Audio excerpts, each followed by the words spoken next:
सस्मिता जेना Jajpur Bhim army महिला सभानेत्री। आज्ञा समस्त को सप्राम क्रांतिकारी जय भीम।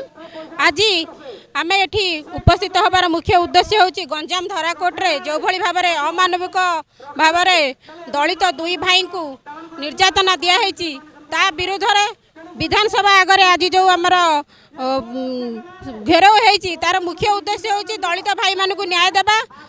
जेहेतु दलित भाई माने तांको झील को गोटे उपहार स्वरूप गोरु दवाई आणुले तेणुक से जो आमर तथाकथित बजरंगी दलर गुंडा माने गो सुरक्षा ना रे से विभिन्न प्रकार निर्यातना देइचंती जो निर्यातना की तांको लंडा कराइबा 2 किलोमीटर पर्यंत आंठाई आंठाई चलेबा नर्दमार पानी पियाइबा ये सब बहुत निंदनीय घटना।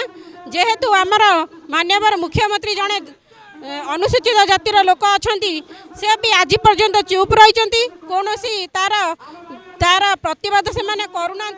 विधानसभा आगे आज आम मुख्यमंत्री को आम जवाब मागे आसीचु जे मुख्यमंत्री जड़े दलित लोक होम दलित भाई मानू बा नारी मानू सुरक्षा दवापाई तांकर कौन कर्तव्य अच्छी आज पर्यंत से कौन पाई चुप रही।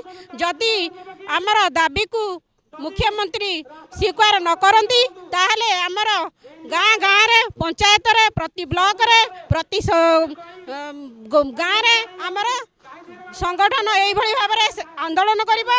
आउ जदि किए विरोध करे प्रति मुहूर्त राजरास्ता आमर निया जलिबा समस्त को आम चेतई देबू जे दलित आदिवासी माइनॉरिटी लोक मैंने एक अच्छा से संगठन मजबूत अच्छी जदि से न्याय न मिले ताहले से माने प्रति मुहूर्त यही भाव में संघर्ष करेंगे। जय भीम जय संविधान।